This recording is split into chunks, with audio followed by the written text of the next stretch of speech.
तर आज आपण करणार आहोत इन्स्टंट रवा, म्हणजेच फक्त 10 मिनटात होणारा शिरा.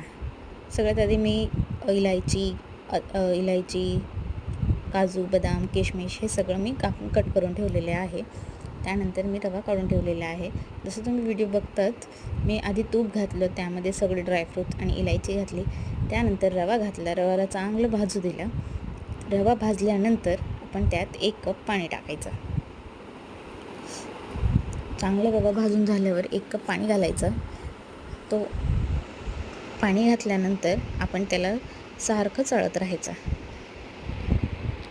चाळल्याने काय होतं, गाठा होत नाहीत आणि रवा चांगला फुलतो.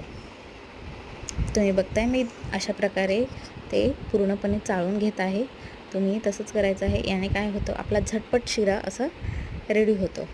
त्यानंतर ते पाणी पूर्ण आटल्यावर, म्हणजेच रवा पूर्ण नरम झाल्यावर आपण त्यामध्ये 3 चमचे साखर टाकली आहे मी, कारण की हा रवा फक्त मी 2 जणांसाठी केलेला आहे. आणि शक्यतो गोड कमीच करा, कारण की गोड कमी केल्याने काय होतं, आपण रवा पूर्ण संपवतो, नाही तो शिल्लक राहत नाही. त्यानंतर मी थोडंसं चिमूटभर, एकदम चिमूटभरलाही कमी असं मीठ घातलेलं आहे. याने काय